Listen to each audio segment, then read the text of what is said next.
Боор тамактардан эмнени жактырбайт? Албетте, химиялык кошулмалары бар суулар, химиялык кошулмалары бар тамактар. Булар пакеттин ичиндеги кириешки болобу, чипсы болобу, жана башка пакеттин ичиндеги азаттар, андан тышкаркы желим идиштеги куюлган суусундуктар. Булардын баарын боор жактырбайт. Эмне үчүн? Себеби боор натуралдык гана тамакты эриткенге ошондой болуп жаралыптыр бизде. Ошон үчүн урматтуу мекендештер, биз боорду жакшы, боордун кызматы жакшы болуш үчүн биз ага натуралдык гана тамактарды беришибиз керек. Боор эң жоош, эң тынч орган. Ал бизге 500 кызмат аткарып берет. Ошол кызматтардын бирөөсү гемоглобин пайда кылуу, уулуу заттарды жок кылуу, өт чыгарып берүү. Көрдүңөрбү? Уулуу заттарды жок кылууда бул өтө чоң роль. Ошон үчүн боорго биз химиялык тамактарды беребизби? Спирт ичимдиктерин, алкоголдор болобу, дары уколдорду өтө көп жегендик болобу? Бул дагы боорго эч качан жакшылык алып келбейт. Боордун клеткаларын ооруп калуусуна алып келет.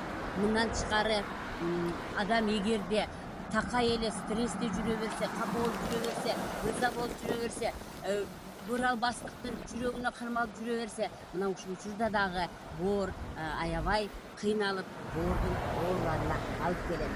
Эми боорго диета жасоо бул албетте боорго жеңил тамактарды берүү болуп саналат. Мисалы, сууга бышырылган тамактар, бууга бышырылган тамактар, жемиштер, мөмө-чөмө жемиштер, ушул жана эми урматтуу мекендештер, ушул жерден айтып кетейин, белок, углевод, жир деген болот да. Мына биздин жеген тамактарыбыз бирөө белок, бирөө углевод, бирөө жир.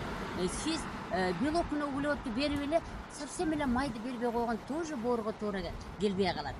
Бардыгын өзүнүн тең өлчөмдө берип туруш керек. Белокту да берип туруш керек, углеводду да берип туруш керек. Окуй, мени холестериним көбөйүп кетиптир деп эч бир граммдагы, 1 миллиграммда май бербей койгон жарандарыбыз бар. Жок, андай кылбаш керек. Сөзсүз түрдө боорго майды бериш керек. Мисалы, мен буга чейинки видеолорумда айтып кеткем, майдан сары май абдан жакшы деп, оливка май абдан жакшы деп. Ал эми биздин кыргыздар илгертен эле койдун куйругун берген, сөзсүз түрдө берген. Көрдүңүздөрбү?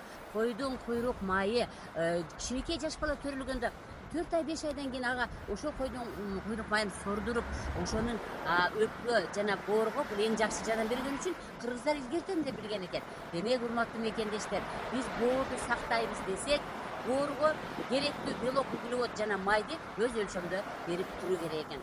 Кайсы учурда кайсы оорулар боор ооруларды алып келет. Эгерде сиз бооруңузду сактабасаңыз, жогорку мен айткан тамактар болобу, ичимдиктер болобу, керексиз дарылар болобу, стресс болобу, такай капа болуп жүрүү боордун төмөнкү ооруларына алып келет. Бул гепатит, майлуу гепатоз, боор циррозу, боордун кистасы, эхинококк, альвеококк деген курттар ушул боордо жашап алат.